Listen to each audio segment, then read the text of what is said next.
தாய் தமிழ் உறவுகளுக்கு வணக்கம். தமிழக எம்எல்ஏ தகுதி நீக்கம் என்ற தலைப்பில் இந்த காணொளியை நாம் காண்கிறோம்.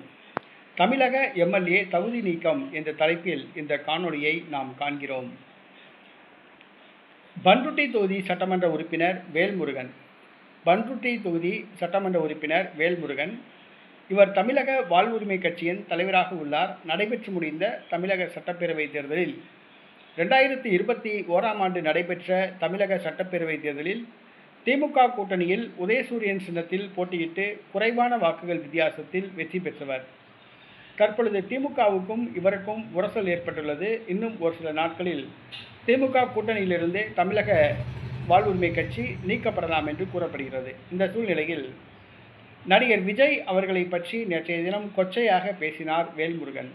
நடிகர் விஜய், தமிழக வெற்றிக் கழக தலைவர் விஜய் அவர்கள் 10ஆம் வகுப்பு 12ஆம் வகுப்பு மாணவர்களுக்கு கல்வி விருது வழங்கும் விழாவில் மாணவிகளை தோளில் கை போட்டு பேசினார் என்று கூறி கொச்சைப்படுத்தி பேசியுள்ளார்.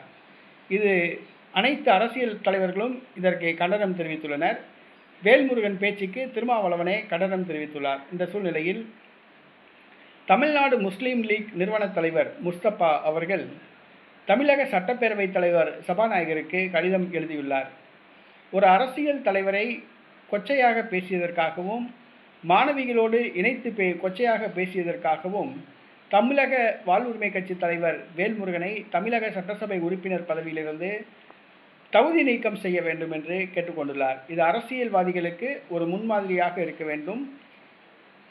மாணவிகளோடு அரசியல் தலைவர்களை கொச்சைப்படுத்தி பேசக்கூடாது. ஆகவே பண்ருட்டி தொகுதி சட்டசபை உறுப்பினர் தமிழக வாழ்வுரிமை கட்சி தலைவர் வேல்முருகன் அவர்களுடைய எம்எல்ஏ பதவியை தகுதி நீக்கம் செய்ய வேண்டும் என்று முஸ்தபா கூறியுள்ளார். தமிழக சட்டப்பேரவைத் தலைவர் அப்பாவு என்ன நடவடிக்கை எடுக்கிறார் என்று தெரியவில்லை. பொறுத்திருந்து பார்ப்போம்.